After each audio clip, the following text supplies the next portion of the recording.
Hey, True Believers.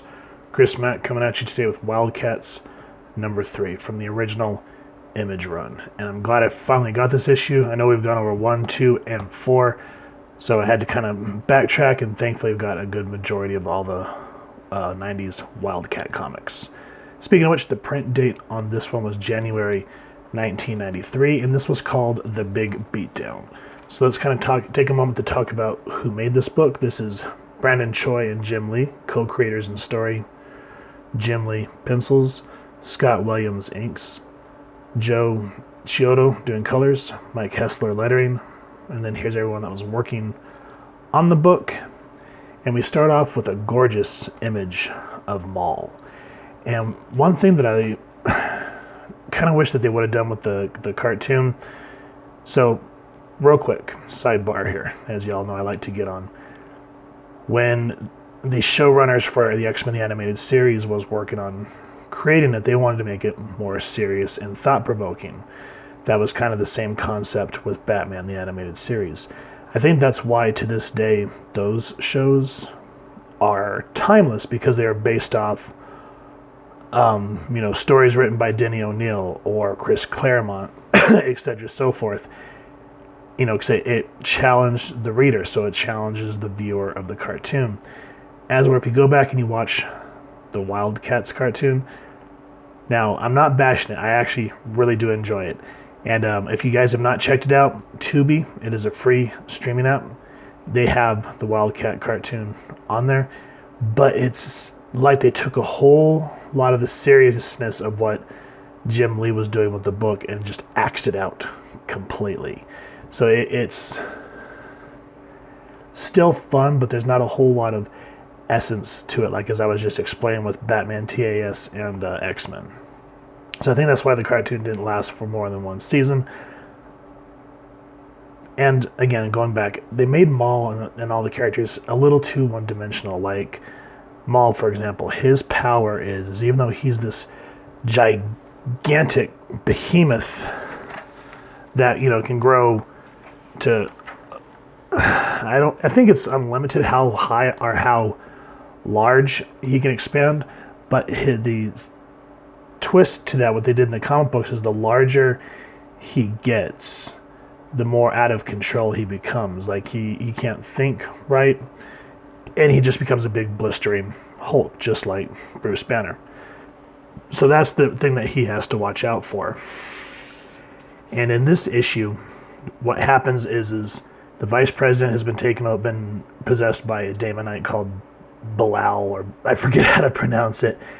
And so the young bloods here, which is kind of cool that they crossed this over with Rob Liefeld's team, think that the Wildcats are being terrorists. So we get hero versus hero, but there's a reason for it compared to very loose plot threads like Civil War II. I didn't say that. But anyway, these guys are supposed to be essentially the Avengers. They are the forefront of the public. Everyone knows who they are. They trust the young bloods, as where the Wildcats are in a sense like the X-Men. They're kind of on the fringe. People don't know what to make of them. They keep calling them terrorists. And in the eyes of them, they see the vice president. But what the young bloods don't see here is in the midst of the battle, we have Pike, who is the right-hand man of Hellspawn, and Coda. That's what they call her, as a Coda warrior. I don't remember if there was a name for her specifically. Let me just see if I can pull it up real quick. Let's take a look. Nope. The notes I was taking decided to escape from the plane of existence in front of me. But, what's her name? Zealot was a Coda warrior, and I believe in the comics, Grifter trained. It's a little murky for me. If you guys know, let me know down in the comments. But they don't see that these two, the young bloods don't see these two as a threat. They're more narrow, tunnel vision about the president. And what I like is this character here. His name's what is his name again? I just had it on the tip of my tongue. It's like warrior or something kind of generic, but he says something to the extent of, as you Earthlings say, the bigger they are, because he's going after Maul, And Maul turns around and decks this dude in the face. And oh my god, look at that dynamicness of this panel. And Maul says, "The harder you fall, jerk." So Maul is kind of like that. He's a very smart individual, but because of his power, when he gets bigger, that it doesn't help him. Again, Bruce Banner, Avatar in this book. And some of his character is kept intact in the cartoon as well, but it's more one-dimensional, as I stated earlier. And the books, oh my god, it's so much more violent, which is okay. I enjoy that. I mean, look at Spartan taking the battle damage. And then, as I said in my prior reviews, you can kind of see why in the cartoon they had to redo Voodoo's outfit, because I don't think that would have passed the censor bar. So this book focuses primarily on this battle, and what's happening is Hellspawn's going for a reunification, which again, if you have watched the cartoon, they did touch on that a little bit, which I appreciate, but they did slam a whole lot of story arcs together. Like in the show, the first Carabum that they recruit is Warblade, which is not the case in the comics. It was Voodoo. And when they find Voodoo, it's very much like meeting Nancy from Sin City for the first time. So, want to know what I'm talking about? Go check out the issue 1 review. And again, I don't think this would have passed in a show, but this character, I cannot remember the Youngbloods' names now off the top of my head. It's something like Chaplin, I think is his name. Chapel. So he's kind of the gun expert. He kind of reminds me of Bishop in a sense, but look at the way he just smacks Spartan. And he's just like, the hell with a chest full of some explosive shells. And you think, my god, that's gotta hurt. And it, through the dialogue, this is what they say. The shells burst through Spartan's armored synthetic skin and rip apart his cyber organic systems. For better or worse, his Seal and Hill program begins rerouting vital power and sensor systems. And despite the fact that he is severely disabled and in traumatic cybersynaptic pain, Spartan never loses consciousness. So, again, he is a cyborg. I don't know if his backstory is 100% like they explained in the show, but Hadrian is majority cybernetic. So we have our own little Terminator, which I think is why they kind of threw him in here, because this was right on the heels of Terminator 2 way back in the day. So then we have the B story. We have the A story of Voodoo, Maul, and Spartan taking on the Youngbloods to try to get that Daemonite out of the president. And then we have the rest of the team, Voodoo, Warblade's Zealot, Grifter, and then of course Jacob Marlowe's in here. And another thing, if you guys haven't really read the comics or seen the show, is in the show they portray Marlowe as a human, as where he, in the book, Void shows that he is a Carabum royalty of, descendant of royalty blood, which is very much a juxtaposition of how we're introduced to him, where he's a hobo. He just goes and passes out in alleys and whatnot. So kind of interesting how he all of a sudden becomes a millionaire and whatnot, how he's able to take Void's advice and go from there. Now we're going to jump past some of the book. And again, this is stuff that, because Image Comics kind of pushed the envelope back in the day once the exodus of all the X-Men creators left. And man, just this artwork. Whew. I miss panels like this where you just see this guy rip it apart and becoming a Daemonite. Now here, again, why I like the book way more than the cartoon is they have that character, Warblade, just like how you'd have a Wolverine. But, yeah, that would never pass. He goes, Daemonite, the only thing you'll do is die. And now, here's one thing. I don't know if they go further in down the line with what happened to Warblade's family, but he's sitting here just violently thrashing, ripping this guy apart, and he goes, the same way my family did when you butchers took them from me. And you're just kind of like, woo.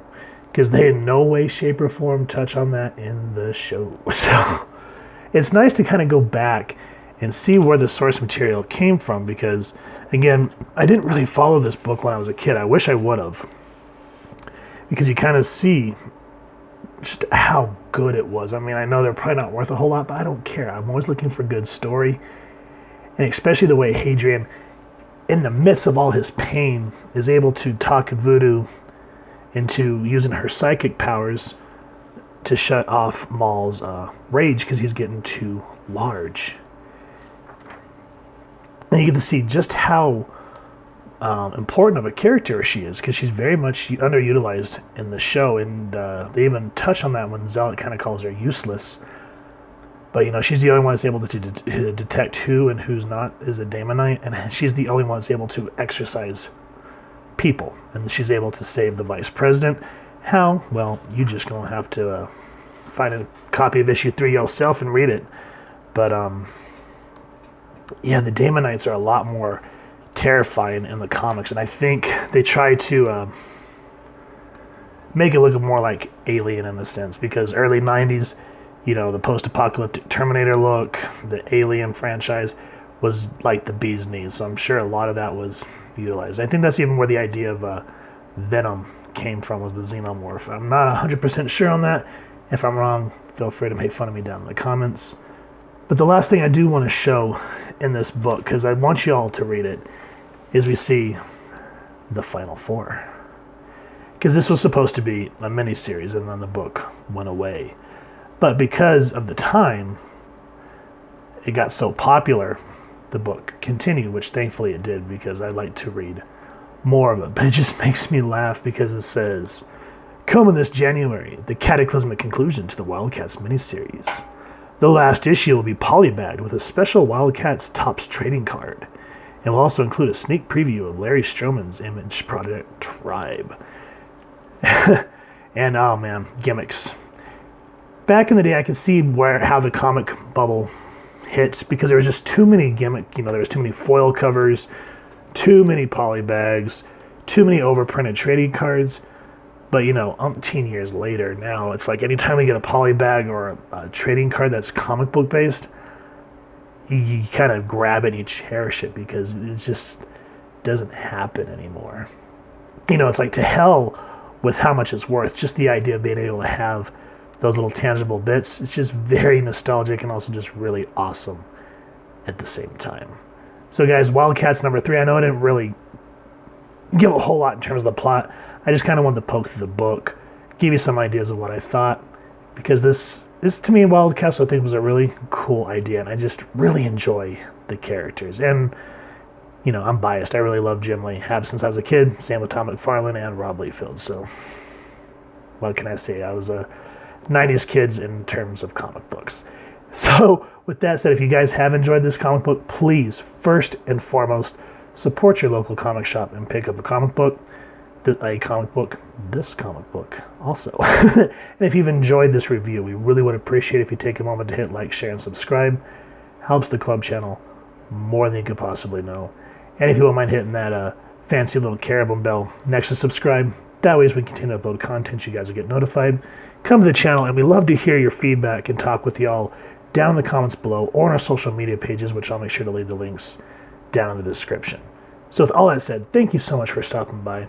Hope you all continue to have an absolutely amazing day reading, and happy hunting, true believers.